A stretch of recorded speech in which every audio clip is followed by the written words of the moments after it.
Welcome back friends, मैं हूं प्रमोद और आप देख रहे हैं इलेक्ट्रिकल क्लासेस यूट्यूब चैनल। तो आज की इस वीडियो में हम बात करने वाले हैं पावर फैक्टर के बारे में। इस वीडियो में मैं आपको बताऊंगा पावर फैक्टर क्या होता है। पावर फैक्टर में जो तीन टर्म्स यूज होती है, lagging power factor, leading power factor और यूनिटी पावर फैक्टर, वो क्या होता है। इसमें मैं आपको पावर ट्रायंगल के बारे में बताऊँगा। वैसे इसके बारे में हम एक सेपरेट वीडियो बनाएंगे, लेकिन इसके अंदर मैं आपको बेसिक सी चीज़ें सिखा देता हूँ। जो आपका हम पावर फैक्टर लेके चलते हैं, ये आप AC सप्लाई में लेके चलते हो। AC सप्लाई के अंदर ही हम सिर्फ पावर फैक्टर को लेके चलते हैं। जैसे आपको पता होगा, सिंपली DC सप्लाई में हम क्या है, सप्लाई कनेक्ट कर देते हैं और उससे जो है हमारे कोई भी इक्विपमेंट्स रन कर लेते हैं। लेकिन जब हम AC सप्लाई के ऊपर कोई भी इक्विपमेंट्स रन करते हैं, उस टाइम हम इसके ऊपर लोड डिपेंड करता है। हमारा जो सप्लाई से लोड कनेक्टेड है वो किस तरह का है। एग्जाम्पल के तौर पर जैसे आप अपने घर में हीटर चला रहे हो, तो हीटर आपका रजिस्टिव टाइप का लोड होता है। जैसे आपके घर में आपकी मोटर चलती है, चाहे वो फ़ैन की हो गई या पानी की मोटर चलती है, वो इंडक्शन टाइप लोड हो गया, ठीक है। इसी तरह लोड के ऊपर डिपेंड करता है आपका पावर फैक्टर क्या होगा और उसका इम्पैक्ट क्या पड़ता है सप्लाई के ऊपर। वो सारी चीज़ें हम इसमें डिस्कस करेंगे। तो सबसे पहले अगर मैं यहाँ पे पावर फैक्टर की बात करूँ तो इसको हम बोलते हैं real power divide by total power, या फिर हम इसको बोल सकते हैं real power divide by apparent power. इसके लिए मैं आपको थोड़ा सा एक पावर ट्रायंगल के बारे में बताना चाहूँगा। आपके घर में जो सप्लाई आती है उसके अंदर हमारे पास दो फैक्टर होते हैं। एक हमारा होता है रियल पावर का, दूसरा होता है हमारा रिएक्टिव पावर का। मान लीजिए, आपको एक एग्जांपल से बताता हूँ। आपने कोई एक एक्स पावर कंज्यूम की है। एक्स पावर को जो आप पावर कंज्यूम करते हैं, उस पूरी पावर को हम बोलते हैं एपरेंट पावर। एपरेंट पावर को एस से डिनोट करते हैं। मान लीजिए आपने ये एस एपरेंट पावर जो है कंज्यूम की है, तो इसमें जो आप पावर कंजप्शन करते हैं उसके अंदर आपकी इतनी पावर होती है, वो तो आपकी होती है रियल पावर, और बाकी की बची हुई आपकी पावर होती है रिएक्टिव पावर। रियल पावर को हम एस से डिनोट करते हैं और रिएक्टिव पावर को हम क्यू से डिनोट करते हैं। जो टोटल पावर आ जाती है वो होती है हमारी एपरेंट पावर, ठीक है। तो जो आप पावर कंज्यूम करते हैं वो होती है आपकी एपरेंट पावर। वो कॉम्बिनेशन होता है रियल पावर प्लस में रिएक्टिव पावर का। तो आपका पावर फैक्टर क्या हो जाता है, real power divide by apparent power. आप रियल पावर को हमेशा किलो वोल्ट में लिखेंगे, लेकिन एपरेंट पावर को किलो वोल्ट एम्पियर में आप यहाँ पे डिनोट करेंगे। पावर फैक्टर को हम कोस थीटा से डिनोट करते हैं। अब मैं आपको एक सिंपल एग्जांपल से बताता हूँ। मान लीजिए आपके घर में जो अलग अलग लोड होते हैं, तो उस केस में आपका रजिस्टिव, इंडक्टिव और कैपेसिटिव लोड आके चलता है। ये हम किन केसों में यूज करते हैं, जैसे हमारे सिंपल जो होम अप्लायंसेस होते हैं उनमें इतना प्रॉब्लम नहीं आता। जब हम बड़े स्केल पे बात करें, मान लीजिए हम बात करते हैं यहाँ पे इंडस्ट्रियल स्केल की, तो वहाँ पे लार्ज अमाउंट में हैवी मशीनरीज का यूज होता है।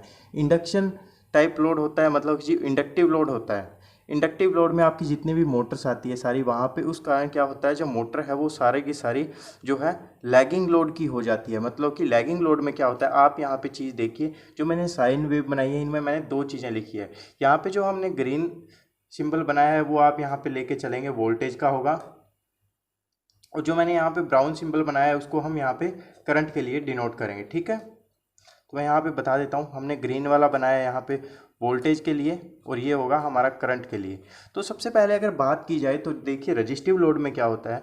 रजिस्टिव लोड में हमारा जो वोल्टेज और करंट है वो सेम फेज में होता है। सेम फेज से मतलब क्या है, देखिए यहाँ से हमारा जीरो से जो है स्टार्ट हुई है सप्लाई, और जीरो से स्टार्ट होने के बाद में हमारी यहाँ से सप्लाई चली है, और चलने के बाद में देखिए यहाँ पे 180 पे हमारी सप्लाई आती है, और उसके बाद में 360 पे हमारी सप्लाई आती है। ये 360 डिग्री हो गया, ठीक है।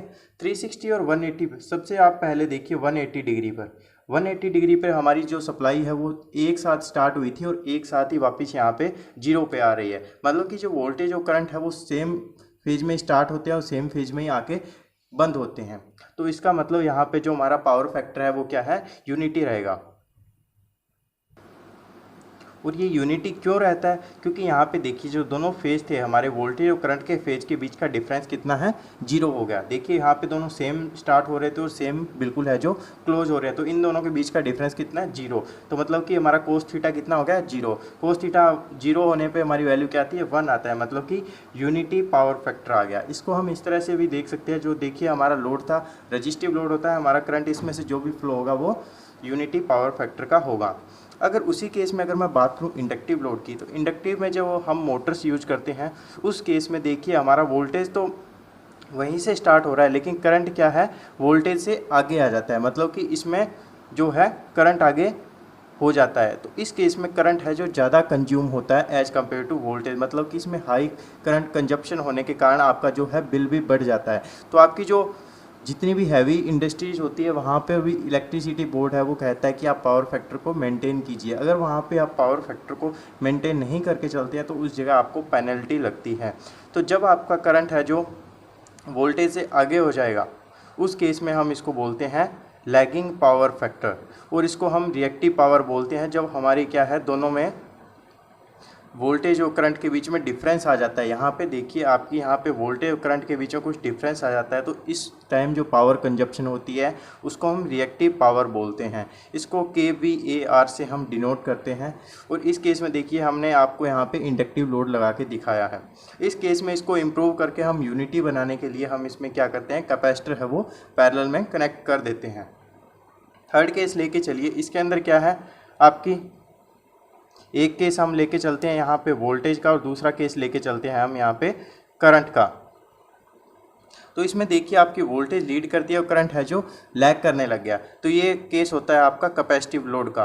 कैपेसिटिव लोड को हम लीडिंग पावर फैक्टर भी बोलते हैं। इसमें देखिए वोल्टेज है जो लैग कर रही है और करंट हमारा लीड में आ गया। मतलब अगर मैं पहले वाले को देखूँ तो इसमें देखिए करंट हमारा हमें यहाँ पे पहले दिखाई दे रहा था, लेकिन इस पहले वाले का मतलब क्या है, ये करंट वोल्टेज से आगे नहीं चल रहा है। सबसे पहले हम यहाँ पे देखेंगे जो हमारा सिग्नल स्टार्ट हुआ था, सिग्नल हमारा कहाँ से स्टार्ट होता है, 0 से। तो इस टाइम मतलब कि हमारा क्या है, वोल्टेज स्टार्ट हुई है और करंट हमारा थोड़ा बाद में स्टार्ट हो रहा है। मतलब तो इंडक्टिव लोड के केस में हमारा वोल्टेज आगे हो गया और करंट क्या है, पीछे। मतलब कि इसमें देरी से स्टार्ट कौन हो रहा है, करंट देरी से हो रहा है, तो आगे कौन हो गया, वोल्टेज आगे हो गया। लेकिन कैपेसिटिव लोड के केस में क्या है, वोल्टेज से पहले देखिए हमारा करंट है वो स्टार्ट हो गया, तो इसमें करंट आगे रहता है और वोल्टेज पीछे रहता है। तो जिस केस में वोल्टेज आगे और करंट पीछे हो जाता है वो क्या होता है, कैपेसिटिव लोड। इसको हम लीडिंग पावर फैक्टर भी बोलते हैं और इसको भी हम रिएक्टिव पावर से डिनोट करते हैं जो कि होती है kVAR। ठीक है, इसी तरह जो हमारा इसको जब लीड करता है कैपेसिटर वाले केस को हम लीडिंग बोलते हैं जब हमारा करंट पीछे रह जाता है वोल्टेज से। अगर हम सिंपल भाषा में इसको याद रखना चाहें तो इसको एक ट्रिक से याद रख सकते हो। रजिस्टिव लोड का केस वो होता है जिसमें वोल्टेज और करंट सेम पेज में होते हैं, उसको हम रजिस्टिव लोड या फिर यूनिटी पावर फैक्टर बोलते हैं। इसमें पावर फैक्टर हमारा 1 रहता है।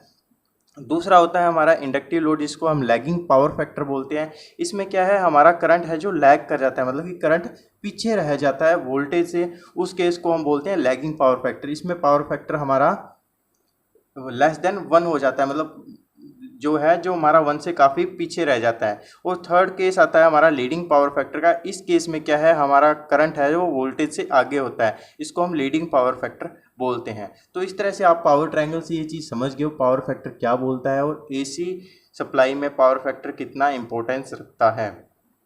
ठीक है, जो हमारी टोटल एपरेंट पावर होती है वो रिएक्टिव पावर प्लस में रियल पावर का कॉम्बिनेशन होती है। आई होप आपको ये चीज़ें समझ में आएगी। अगर आपका अभी भी कोई डाउट है तो आप कमेंट सेक्शन में पूछ सकते हैं। अगर वीडियो अच्छी लगी हो तो लाइक कीजिएगा, चैनल को सब्सक्राइब करना मत भूलिएगा। Thank you very much.